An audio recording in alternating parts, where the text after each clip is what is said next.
Bonjour à tous. Alors, bienvenue aujourd'hui pour les Midi Minatech du jour, où nous aurons la grande chance d'accueillir Xavier Gidrol, qui viendra nous parler d'organoïdes. Alors, et comment on les obtient, et quelle est l'éthique associée à ces organoïdes. Alors, qu'est-ce que sont les organoïdes? Il va nous expliquer ça, quels sont les domaines d'application, la pharmaco, la médecine personnalisée, etc. Mais surtout, un point qu'on aborde rarement, les aspects éthiques.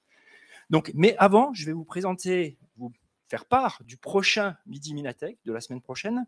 Donc, la semaine prochaine, ce sera un tout autre domaine. Ce sera le domaine des nanomatériaux et de la nanométrologie. Et plus particulièrement, à l'heure d'aujourd'hui, les nanomatériaux interviennent dans tout un tas d'applications, tout un tas de matériaux nouveaux, innovants. Mais les techniques de métrologie associées eh bien, sont à leur limite. Et donc, il y a un intérêt fort, croissant, à coupler ces méthodologies à des techniques d'intelligence artificielle pour mieux comprendre, utiliser les données, la quantité de données générées par ces technologies de métrologie. Mais en attendant, quelque chose d'un peu plus biologique, quelque chose d'un peu plus vivant, Xavier Gidrol et ses organoïdes. Merci. Ils ne sont pas à moi, hein, c'est à tout le monde. Bonjour, merci beaucoup Pascal, merci pour ceux qui sont présents, merci d'être présents ici, ça aide à présenter, merci à ceux qui sont en ligne. Donc je voudrais commencer cette présentation par une partie de Mikado. Alors ne vous inquiétez pas, on va parler d'organoïdes, il a dit, c'est vraiment simple, mais je voudrais quand même commencer par cette partie de Mikado. Et vous connaissez tous le jeu, vous avez tous joué, on commence par avoir une poignée de baguettes très ordonnée dans ma main, de manière énergétique, surtout c'est un Mikado géant comme celui-là. Et puis, on va déposer sur la flamme, on va lâcher la main, et on va observer la deuxième loi de la thermodynamique, j'espère que vous connaissez tous, avec une création d'entropie. Alors, ceux qui ne connaîtraient pas le mot entropie, vous le remplacez par désordre. Et donc, avec le Mikado, on voit dès que je lâche, on a un désordre qui se crée, on a une création d'entropie, de désordre, qui est spectaculaire. Et puis, le but du jeu, après, c'est avec beaucoup de minutie, d'énergie, de précision, essayer de regagner de diminuer l'entropie à l'inverse et de retrouver un ordre un peu consistant. On peut donc se poser la question, qu'est-ce qui se passe si je fais la même chose avec des cellules humaines? Je prends une poignée de cellules humaines, je la jette dans un tube, et qu'est-ce qui se passe? Et donc, on a fait l'expérience pour vous, et c'est montré dans ce film. Vous voyez tout de suite, les cellules sont dispersées au début, et puis elles vont de façon spectaculaire, avec une énergie dingue, essayer de s'agréger entre elles, de former une sphère. Vous voyez arriver par le bas, en transparence, j'espère, beaucoup de cellules, par la gauche aussi énormément de cellules, mais il y a beau avoir de plus en plus de cellules dans cette structure, ça va former une sphère qui se condense, qui diminue en entropie énormément. On a une réduction d'entropie colossale, le film va revenir sur lui-même, qui est tout à fait spectaculaire. Alors, moi, ça me fascine, ça, même après 30 ans de recherche en biologie cellulaire et moléculaire, je ne me lasse pas de voir ce film-là parce que il est vraiment parlant. D'abord, c'est fascinant de voir ces petites cellules, qui sont des cellules humaines qui font 20 microns, qui n'ont pas de cerveau, qui n'ont pas de squelette, qui n'ont pas de muscles, mais qui ont une énergie dingue pour se mettre ensemble, pour s'agglomérer, une espèce de nécessité d'agrégation. Ça, c'est la première chose. Et puis, ce qui me fascine aussi, c'est que j'ai jamais trouvé de meilleure illustration de ce que Nietzsche appelle la volonté de puissance. Alors, peut-être certains d'entre vous ont lu ça chez Nietzsche. Beaucoup y voient une volonté de pouvoir. C'est pas du tout ce que voulait dire Nietzsche. Nietzsche y voit dans la volonté de puissance, en fait, une force qui meut tout ce qui existe. De la rotation des astres à une anguille d'une rivière française, l'Isère par exemple, qui va faire parcourir 6000 ou 7000 km pour aller se reproduire, puis mourir dans la mer des Sargasses. Donc pour Nietzsche, c'est ça la volonté de puissance. Hein. Pour Nietzsche, la volonté de puissance nomme en fait ces forces que vous voyez dans ce film, ces jeux de force, et cette métamorphose perpétuelle qu'on voit, qu'on passe d'une cellule à cette sphère très condensée, très dense, et qui va elle-même se métamorphoser. Et je vais vous dire dans quelques diapos en quoi elle va se métamorphoser. Mais avant ça, je voudrais récapituler toutes les métamorphoses du développement humain, de la biologie du développement humain, qui sont récapitulées ici, que vous connaissez tous, et qui est une succession de métamorphoses. On commence par un nouveau site qui est ici. Je vais peut-être mettre un autre pointeur. Voilà, vous verrez mieux. Donc, on commence par un ovocyte qui est ici, qui va être fécondé par un gamète. On a un zygote, il va y avoir multiplication des cellules, des divisions. On va arriver à un stade morula après 4 jours de fécondation. On passe de 16 à 64 cellules en gros. Vous avez une photo d'un morula ici. Ça ressemble beaucoup à ce que je vous ai montré sur la sphère de cellules, hein, ça s'apparente.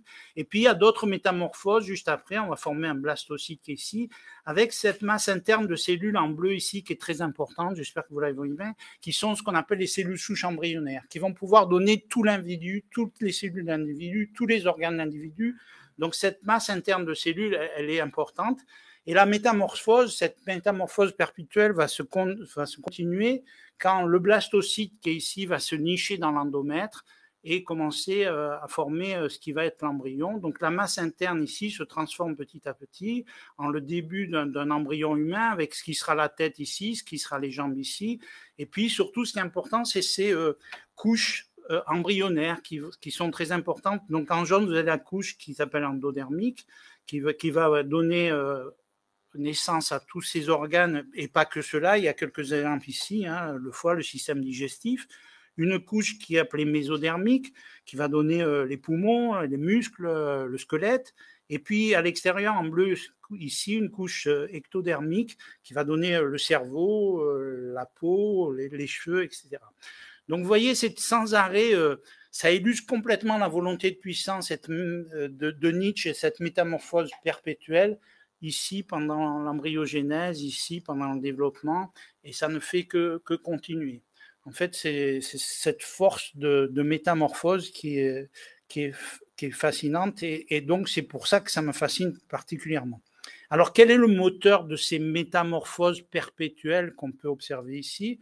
Ben, le moteur, tout simplement, c'est la génétique et ce qu'on appelle l'expression du génome. Donc là, j'ai appelé l'expression des gènes, qui pour moi est aussi une réduction d'entropie. Surtout si on interprète l'entropie de façon statistique, un peu comme Boltzmann l'a fait pour les états gazeux.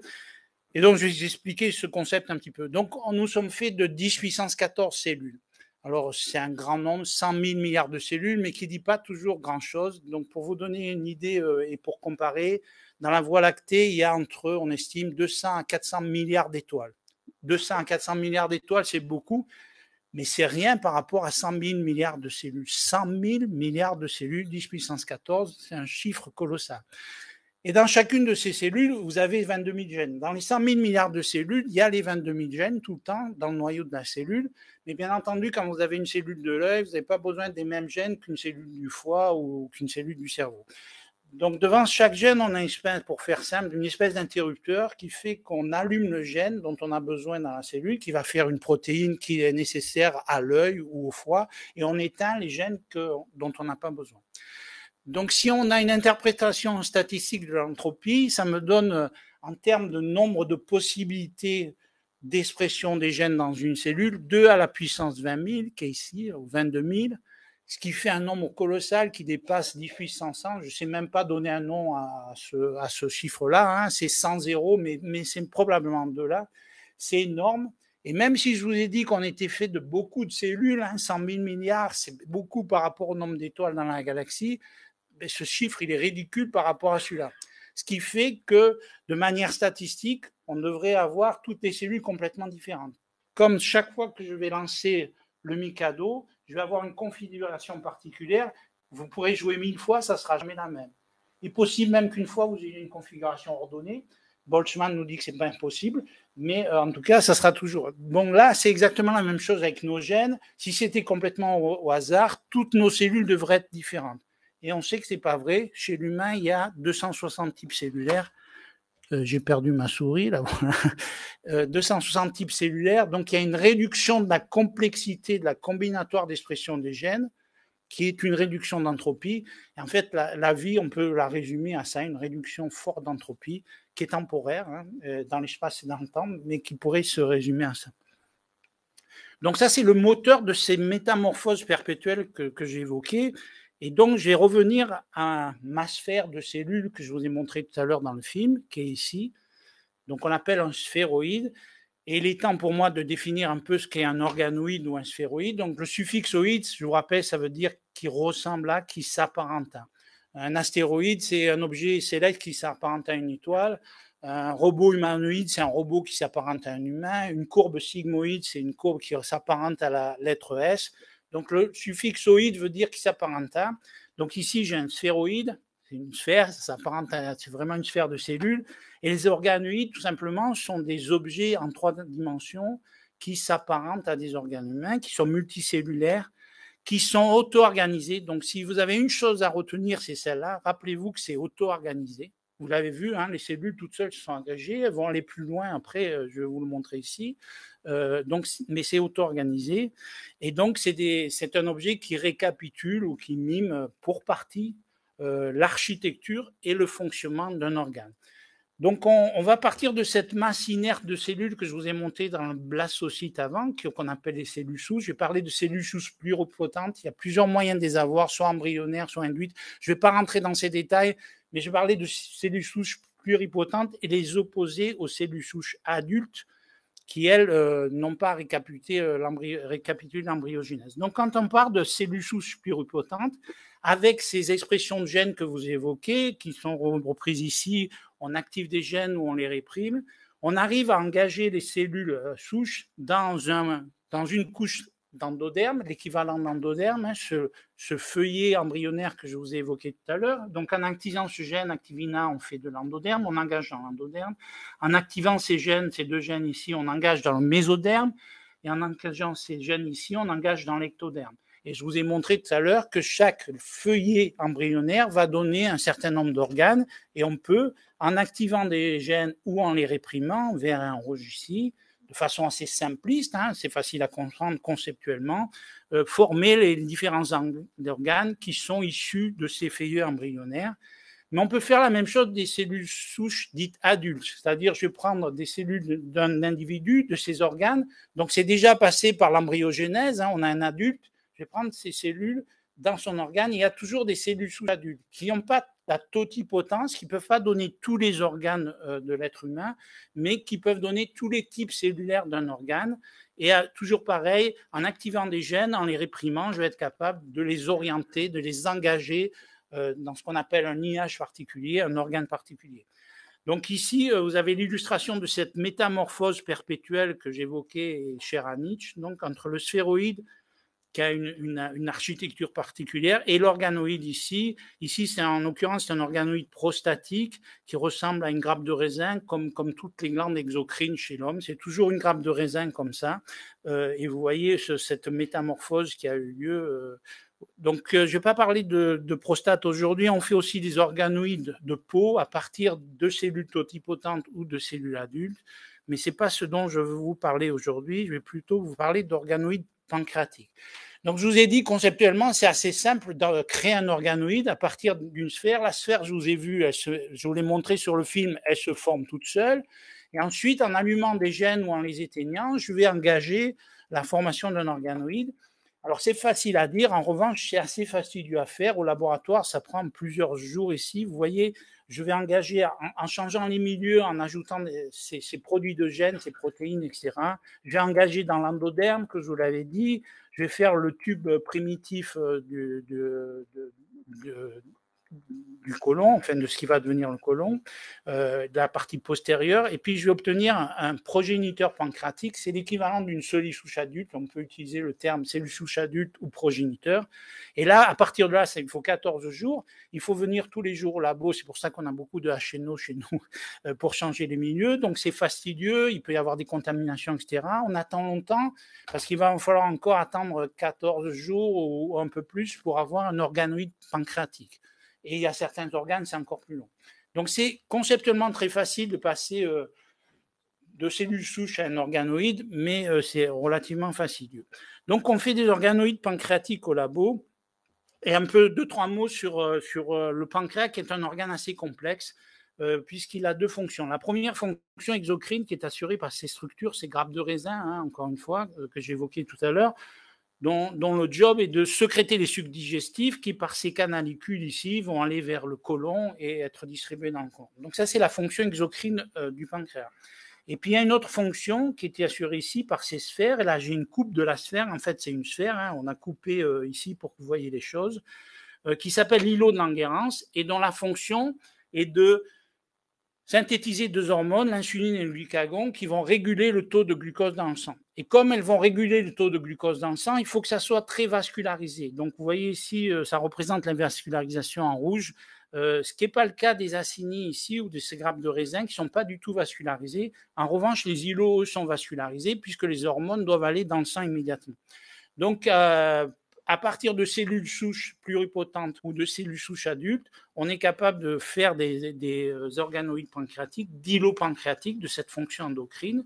Et là, vous voyez sous le microscope, hein, c'est une coupe. En fait, j'ai une sphère, c'est coupé exactement comme ici. Vous voyez en bleu les noyaux, comme vous les voyez ici. Tous ces points bleus au milieu des cellules, ce sont les noyaux. Vous les retrouvez ici. On a exactement la même morphologie. On a vraiment quelque chose qui ressemble à l'îlot, donc on l'appelle parfois langerhanoïde au labo ou même ailleurs. Et donc architecturalement, morphologiquement, j'ai bien quelque chose qui ressemble à la réalité physiologique de l'îlot. Est-ce que c'est fonctionnellement le cas? La réponse est oui, puisque quand on passe d'une faible concentration de glucose à une forte concentration de glucose, on augmente la synthèse d'insuline ici en rouge ou de glucagon en vert, qui encore une fois vont réguler le taux de glucose dans le sang. Mais en revanche, ici, je n'ai pas de vascularisation. Je vous ai dit, c'est nécessaire que ça soit en fort contact avec la vascularisation, puisque le but du jeu, c'est de réguler le taux de glucose dans le sang.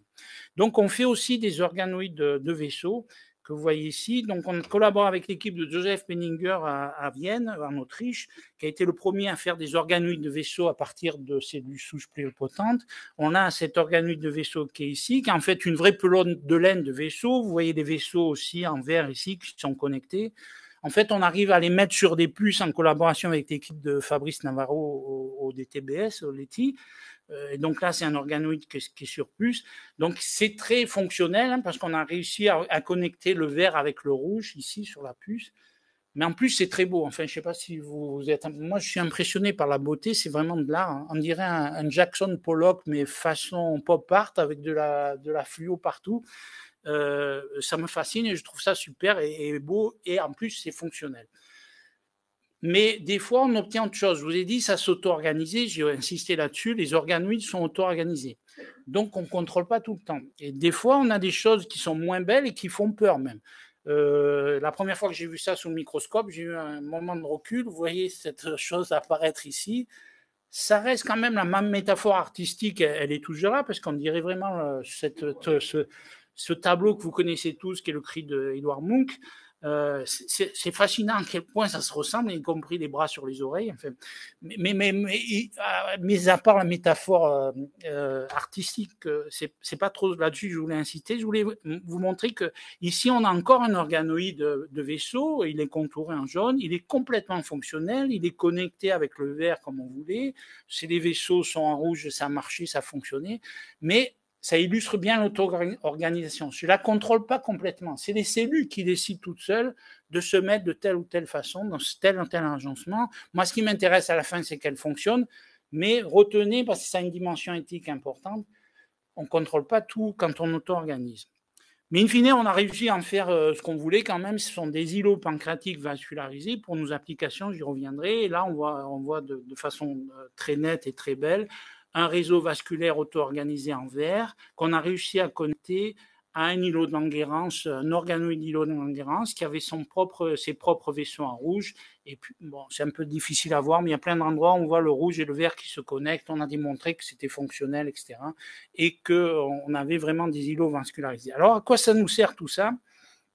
Les applications, elles sont nombreuses. Si on démarre avec des cellules souches totipotentes, voire même des lignées, on peut arriver à faire des organes désignés. Je ne vais pas rentrer là-dedans, mais c'est possible. On peut faire de la recherche fondamentale, hein, étudier l'organogénèse, la pathogénèse, la physiologie des organes. On peut faire de la recherche pharmacologique et on a des meilleurs modèles beaucoup plus pertinents physiologiquement pour essayer de trouver des biomarqueurs, essayer de trouver des drogues, des cibles thérapeutiques, tester l'efficacité et voir la toxicité des drogues.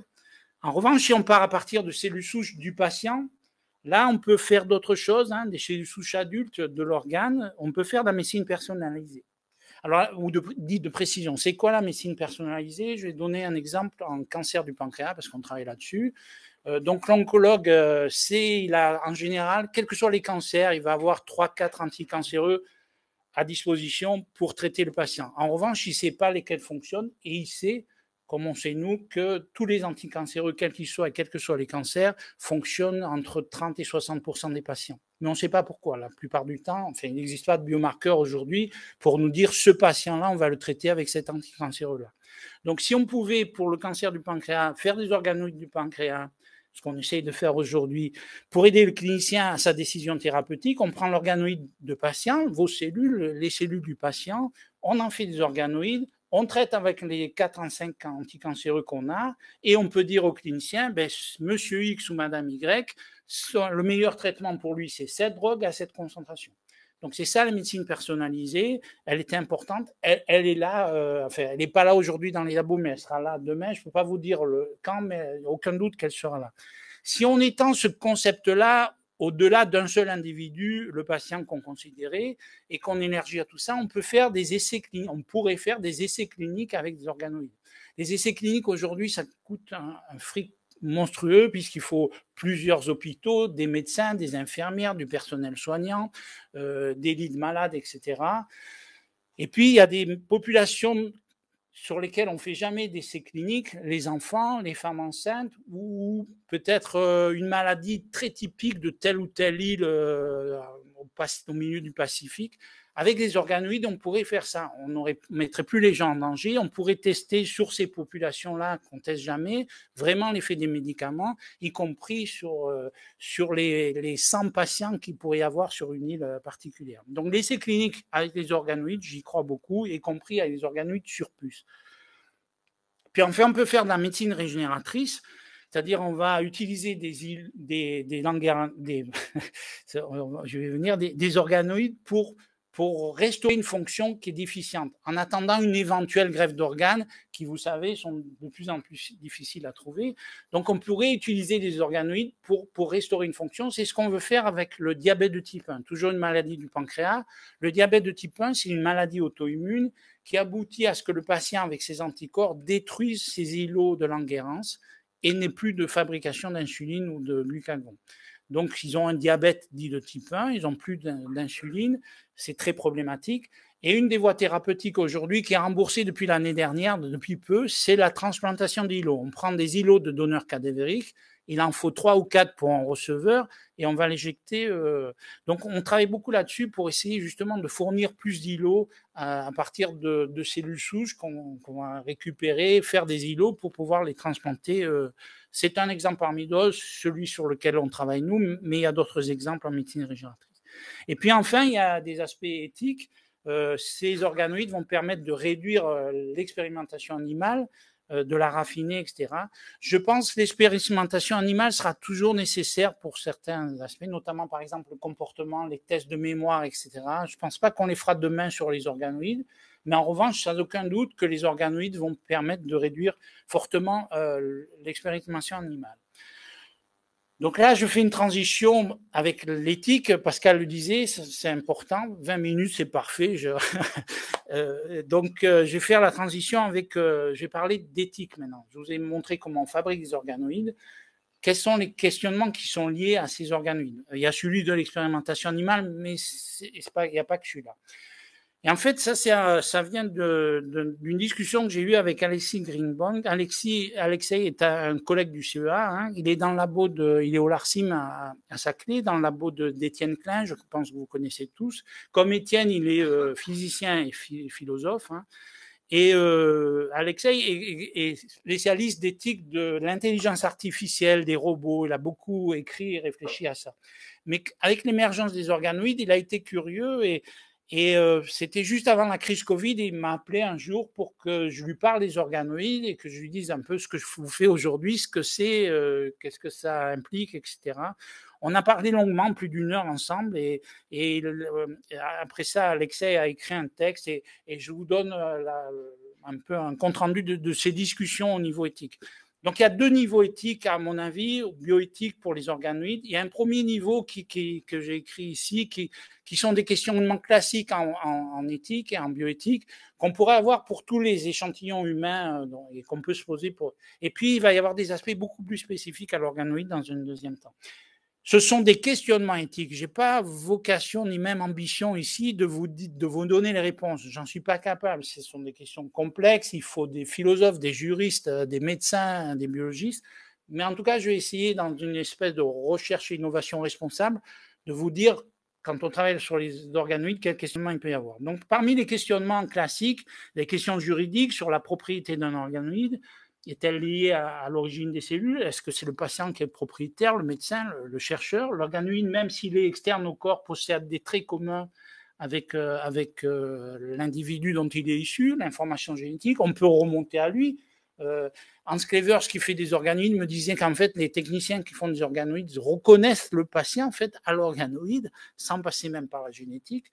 Donc, de ce fait, il fait partie du corps d'origine et doit être protégé en conséquence. Ensuite, il y a des questionnements sur la mort, bien sûr. La disparition d'un organoïde, est-ce que juste un événement de laboratoire sans importance ou il y a un symbolique plus important que ça? Et donc, à la fin d'une expérience, en fonction de ça, est-ce qu'on jette l'organoïde à la poubelle ou est-ce qu'on fait une prière pour ceux qui sont religieux? C'est des questionnements qui sont importants. Des questionnements sur le consentement. Le consentement éclairé des patients doit-il comporter des clauses spécifiques sur la recherche sur l'organoïde? Si oui, lesquelles? Et là, je vais citer Étienne Klein. Peut-être vous l'avez entendu plusieurs fois pendant la crise Covid, où il y a beaucoup de gens qui se prononçaient sur la Covid sans être compétents. Et donc, Étienne dit, pour savoir qu'on est incompétent, il faut déjà, dans un domaine, il faut déjà être un peu compétent. Et ça, c'est important pour les organoïdes. Pour faire un consentement éclairé, il faut que les gens comprennent ce que c'est qu'un organoïde, les patients, etc. Bon, et donc, c'est notre boulot à nous aussi d'expliquer ça, et c'est ce que je fais aujourd'hui, et c'est une notion importante. Il y a des questions sur la justice distributive. Je vous ai parlé de médecine personnalisée, je vous ai expliqué ce que c'est. Est-ce que tout le monde aura accès à cette médecine personnalisée? Si oui, sinon, comment on compense les inégalités éventuelles qui pourraient résulter de cet aspect? C'est un questionnement important. Et je vais, à cause de la crise Covid, où on a vu les questions de souveraineté qui sont devenues très prégnantes, souveraineté en termes de santé publique, je vais élargir ça justement à la souveraineté. Même pour notre pays, nous, il n'est pas question qu'un jour on dise à nos patients et à nos médecins, allez faire des organoïdes en Chine, en Inde ou je ne sais pas dans quel pays.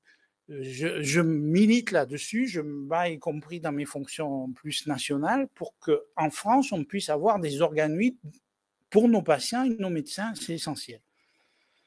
Des questions de biosécurité, puisqu'on est capable de faire des médicaments, des traitements thérapeutiques personnalisés, eh bien, est-ce qu'un jour on pourra développer des procédures néfastes, voire des armes biologiques personnalisées?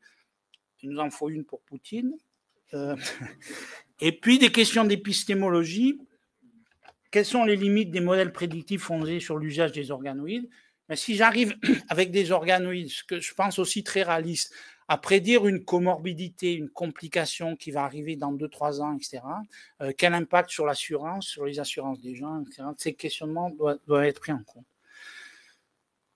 Et puis, deuxième axe, je vous l'ai dit, il y a tout un axe de questionnement spécifique aux organoïdes en bioéthique qui me paraît encore plus intéressant.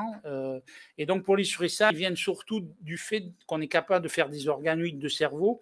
Donc, le premier organoïde du cerveau publié en 2014, qui a fait la première page de Nature par l'équipe de Jürgen Noblich à la MBA à Vienne aussi, comme Joseph Benninger.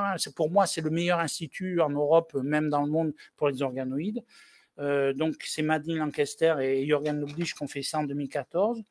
Et ça, c'est un cerveau, j'y reviendrai tout de suite. Donc, on a des questionnements éthiques plus spécifiques, plus particuliers.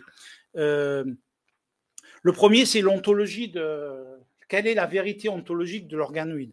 Alors, je ne vais pas être capable de répondre. Justement, je suis suffisamment, je ne vais pas dire compétent en philosophie, mais intéressé par la philosophie pour savoir que je suis incompétent pour dire quelle est l'ontologie de l'organoïde. Mais on a besoin de philosophes pour dire ça. La deuxième, c'est lié à cette ressemblance. Je vous ai dit, le suffixoïde, ça veut dire qui ressemble à. Nous, en tant que biologistes et chercheurs en recherche biomédicale, notre Graal, c'est d'avoir un organoïde qui ressemble le plus à l'organe possible pour pouvoir en tirer des conclusions et médicales et fondamentales. Mais ça peut entraîner une transition linguistique et métaphorique vers ce que je n'ai pas fait, j'espère que vous l'aurez noté, je n'ai pas dit un mini-cerveau. Je n'ai pas dit un mini-pancréas. Donc, cette transition linguistique et métaphorique où on va commencer à appeler l'organoïde comme un mini-cerveau, ça entraîne tout un imaginaire et de références intellectuelles à plein de choses comme l'homoncule. Je l'ai bien prononcé parce que j'ai toujours peur avec ce mot de déraper, il faut bien l'articuler. Les clones, le clonage Gollum pour les fans du Seigneur des Anneaux.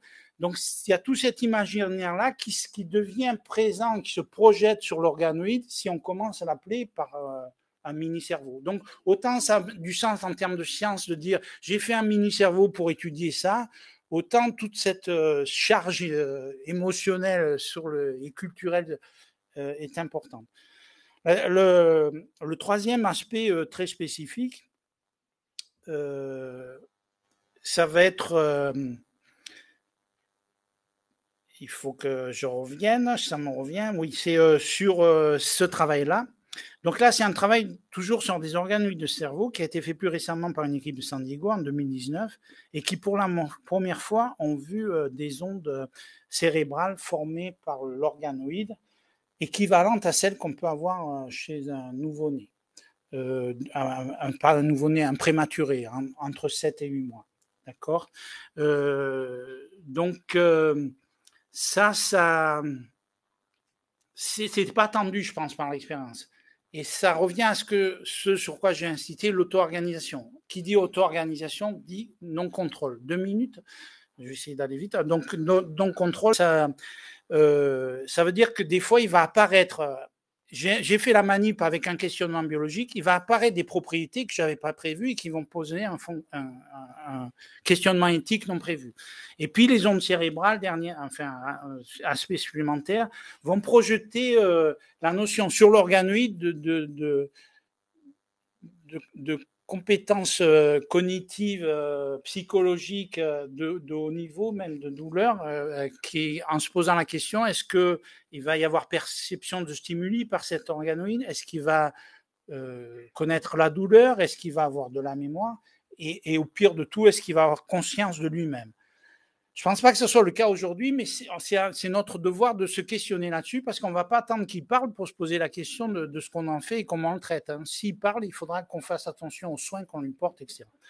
Et puis enfin, le dernier aspect scientifique, c'est les chimères hommes-animales qui se posaient déjà pour les cellules souches, encore plus pour les organoïdes et encore plus quand c'est les organoïdes de cerveau, où là, il y a toute une culture très négative sur ça dans la société. Il n'est pas question d'aller vers ça. Et donc là, il va falloir définir des métriques, en fait, parce que pour nous, c'est assez... les organoïdes de vaisseau, par exemple, on les a mis chez la souris pour faire des connexions et voir si ça marchait. Donc pour nous, on répond juste à une question biologique. Mais il faut des métriques que nous, on ne sait pas forcément décider pour dire, ben là, c'est trop chimérique et ça sera refusé par la société. Voilà, donc je vais arrêter là, on pourra poser des questions. Je ne voudrais pas arrêter sans remercier l'équipe. C'est fini l'époque de Alexander Fleming ou de Albert Einstein où un homme seul faisait sa recherche et marquait. Aujourd'hui, c'est un sport d'équipe. J'assimile ça vraiment au rugby, non, pas que parce que je suis un ancien rugbyman, mais le rugby, c'est parce qu'il y a beaucoup de compétences complémentaires. Un pilier ne fait pas ce que fait un demi de mêlée, qui ne fait pas ce que fait un arrière. Et tous ensemble, c'est comme ça qu'on gagne. Une équipe de recherche aujourd'hui, c'est ça, c'est des compétences de physique, de biologie, de technologie qu'on met ensemble et qui réussissent. Donc, je voudrais vraiment remercier l'équipe Biomix. C'est grâce à eux qu'on a ces images et ces travaux. Et puis, je voudrais dédier cette conférence à François Gros. François Gros, je ne sais pas si vous le connaissez, il est décédé il y a 3 semaines. C'était un élève de François Jacob et Jacques Monod, les découvreurs de l'ARN messager. Donc, c'est un impact particulier avec la crise Covid, mais pas que. Il était étudiant avec eux, il a travaillé avec eux. J'ai eu la chance moi-même de travailler avec lui. C'était un scientifique merveilleux et un homme extrêmement gentil et formidable. Je veux lui dédier cette conférence, cette présentation. Et donc, il est décédé après 97 ans de réduction d'entropie. Et puis, voilà, depuis 3 semaines, il a une augmentation d'entropie. Ces atomes se sont redistribués vers d'autres métamorphoses. Merci à tous.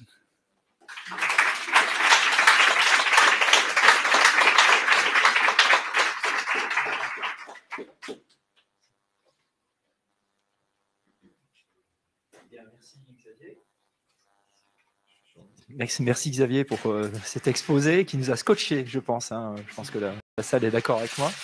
Et surtout, c'est très intéressant d'avoir ces aspects éthiques. On les présente rarement et ils questionnent énormément. Donc, merci pour cette introduction à cet aspect-là. C'est vraiment quelque chose à discuter. Donc, on va passer donc aux questions. Alors, une première question qui vient du net. Donc, pensez-vous qu'il soit possible d'obtenir un vrai organe à partir d'un organoïde, sachant que l'impression d'un organe via une bioimprimante 3D est un vrai challenge? Donc la première chose, c'est que là, j'ai pas parlé d'impression 3D. Tout ce qu'on fait, c'est en auto-organisation. On n'a pas forcément besoin d'impression 3D. Même, je vais aller un peu de façon provocatrice. Je pense que c'est un frein à la génération d'organes de passer par une imprimante 3D. Mais ça engage que moi. Donc oui, pour moi, aucun doute, un jour, on fera des organoïdes complets. J'ai aucune idée de la date, mais pour moi, c'est déjà là, c'est inéluctable. Et peut-être ça prendra 100 ans. J'en sais rien, mais ça sera fait. Une autre question dans l'Assemblée?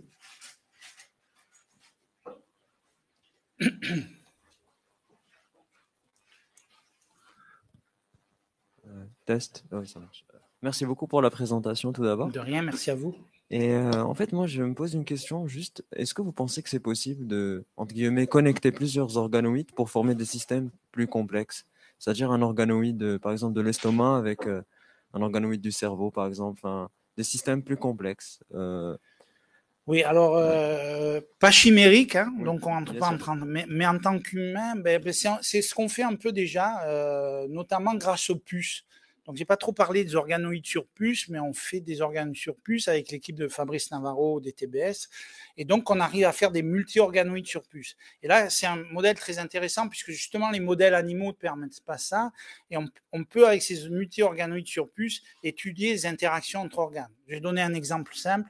Il y a beaucoup de médicaments qui ont besoin d'être métabolisés par le foie avant d'être actifs. Si on met le médicament comme ça, il n'est pas actif du tout. Et s'il passe par le foie et qu'il est métabolisé, il va créer une molécule secondaire qui, elle, est active. Et donc, il y a une équipe aux États-Unis, à Wake Forest, qui a montré que ils ont mis un organoïde de cœur, un cardioïde, un organoïde de foie. Ils ont testé une drogue qui agissait sur le cœur. Elle n'était pas efficace si on la mettait directement. En revanche, si elle passait par un organoïde de foie via une puce, elle devenait efficace.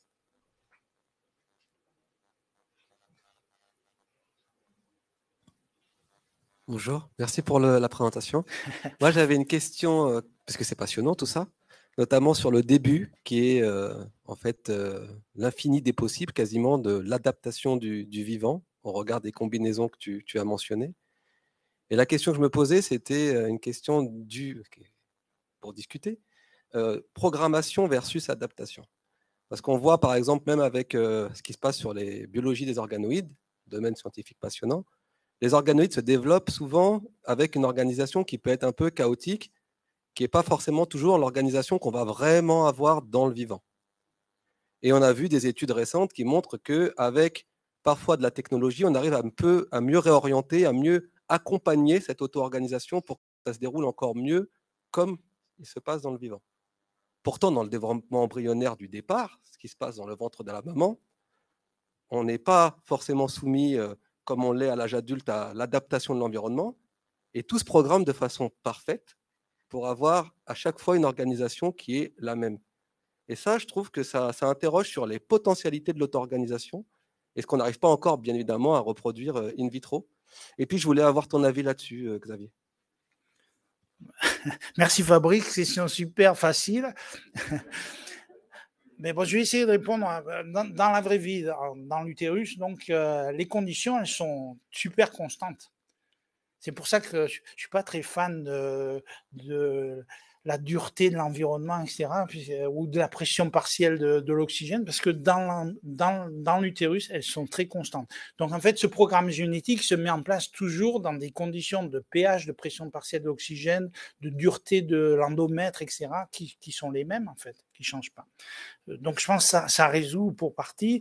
Et puis, je vais aller un peu, enfin, dépasser un peu ça, aller dans ce qu'on fait ensemble grâce à toi et grâce à nous aussi, c'est que les organoïdes, comme tu disais, cette limite d'auto-organisation, et c'est ce que j'ai voulu illustrer avec ces deux organoïdes de vaisseaux complètement différents, un qui est très beau et un qui fait peur, mais qui sont fonctionnels.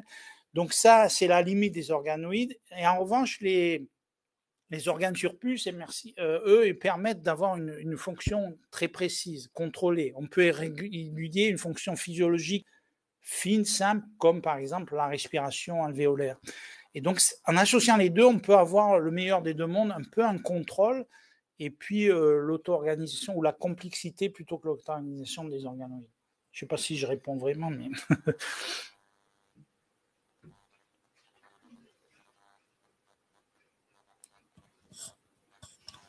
Et donc, merci beaucoup pour cette présentation.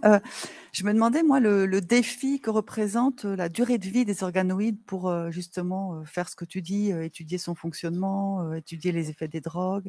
Est-ce que ça dépend du type d'organoïde? Est-ce que c'est un défi systématique ou pas tant que ça? Donc, c'est 14 jours pour obtenir, par exemple, parfois c'est plus que ça. Mais après, combien de temps on peut les avoir en main?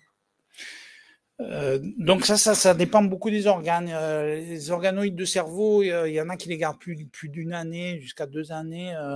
Je pense. Pardon? Ils ont le temps d'apprendre à parler, effectivement. Il y en a qu'on garde moins longtemps. Pour les organoïdes prostatiques qui sont là, on n'arrivait pas à les garder très longtemps. Donc, l'effet des drogues peuvent jouer aussi là-dessus. Ce qui compte pour certains organoïdes, c'est la vascularisation. C'est pour ça que la vascularisation est importante et qu'on pense qu'on va permettre, si on arrive à vasculariser, à mener tout le temps, de garder les organoïdes longtemps, de les faire grossir jusqu'à ce qu'ils deviennent plus importants en taille. Donc, c'est un enjeu pour tous les chercheurs sur les organoïdes dans le monde aujourd'hui, de les vasculariser proprement et de façon contrôlée. Y compris pour la distribution des drogues, en fait. Parce que si on les distribue par l'extérieur, il y a des tas de contraintes biomécaniques, justement, qui font qu'on n'est pas dans le réel. Et puis, quelque chose qui t'intéresse beaucoup, Marie-Odile, tout ce qui est la réponse immunitaire, avoir la vascularisation, ça permet d'adresser toutes les questions qui concernent l'immunité et qui sont colossales, que ce soit pour l'immunothérapie, l'inflammation, etc. Alors, une question qui vient du net. Est-ce que, Xavier, tu as une idée de la force ou de la communication qui pousse les cellules à s'auto-organiser? Qu'est-ce qui les amène à créer ces organoïdes au départ? Alors, merci pour cette question parce que elle me fascine. Moi, j'appellerais ça une impérieuse nécessité des cellules de se mettre ensemble. Encore une fois, elles n'ont pas de cerveau, pas de squelette, pas de muscles. Je ne sais pas pourquoi elles ont besoin comme ça de se mettre ensemble. Alors, qu'est-ce qu'en est la cause? Je pense que c'est de la sécrétion de facteurs qui les attirent les unes les autres. Elles sécrètent des choses qui leur disent « mettons-nous ensemble ». Mais pourquoi, quand on les jette, comme les barres de Mikado, je reviens dans 40 heures. Parce que je vous ai pas dit, le film il est accéléré en fait. Ça prend 40 heures. Le film il dure 20 secondes, mais c'est 40 heures de film. Mais les baguettes de Mikado, même si je viens dans 40 heures, il y a une forte chance qu'elles n'aient pas bougé. Tandis que les cellules, elles ont. Donc je pense que c'est la sécrétion de facteurs, mais pourquoi, j'en sais rien, ça me fascine et ça m'interpelle. J'aimerais bien répondre à cette question en tant que scientifique. Une question là-bas. Une question qui reprend ça. Moi, je suis physicien, donc j'arrive pas à croire que les cellules n'interagissent pas pour se mettre ensemble. Est-ce qu'il y a des paramètres qui font que ça marche pas? Que la sphère se marche. Alors aujourd'hui, j'en ai pas connaissance, mais effectivement, elles interagissent elles sécrètent des protéines qu'on appelle des cytokines, en fait. Je pense que, par contre, lesquelles sont vraiment attractives, répulsives, on ne sait pas encore. D'accord. Alors, une question qui vient du net, une nouvelle fois. Pourquoi un organoïde de foie, d'un point de vue éthique, aurait un statut différent d'un bout de foie extrait du corps? est-ce que c'est une question, voilà, comment on compare finalement l'un, l'autre, comment Oui, on oui. positionnera? Mais c'était ce que je disais au début. Il y a des questionnements éthiques qui sont génériques à tous les échantillons humains. Donc, un morceau de foie ou un organe de foie, pour ces questionnements-là, juridiques, de la mort, du consentement, il n'y a pas de différence. En revanche, il y a des différences sur quand on s'attache au devenir. L'organoïde a un devenir devant lui, c'est métamorphose perpétuelle, cette volonté de puissance. Onfray dit une phrase que j'aime beaucoup, il dit bien pour la volonté de puissance, peu importe bien ou mal, il n'y a pas de bien ou de mal, il y a juste une force qui avec une expansion vers la vie, enfin, une expansion, si je le donc l'organoïde a ça. Le morceau de foie, son seul devenir, c'est soit un enterrement, soit la poubelle. Il va se nécroser, etc. Tandis que l'organoïde, il a ce potentiel de métamorphose infinie en des choses plus complexes, etc. Ce qui entraîne des questionnements éthiques différents.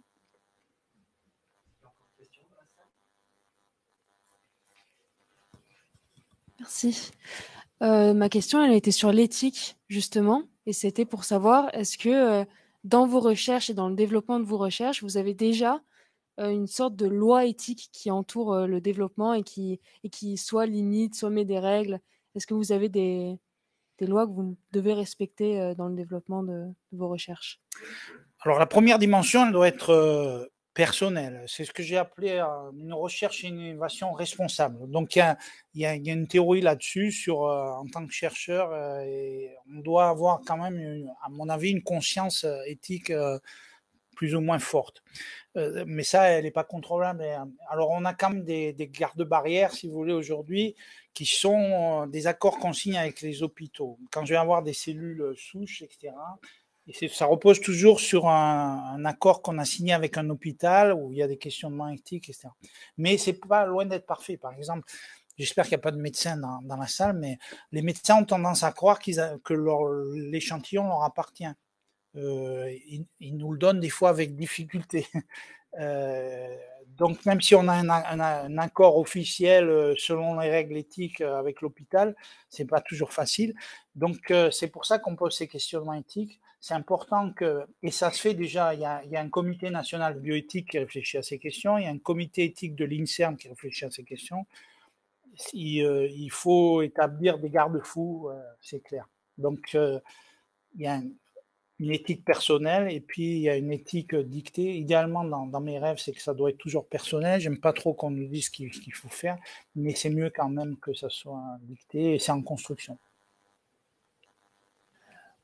Alors, on va terminer avec 2 questions qui viennent de l'intranet, puisque ça va être l'heure de se quitter bientôt, qui sont associées à des aspects un peu plus terre-à-terre, je dirais, des aspects cancer qui intéressent tout le monde. Oui.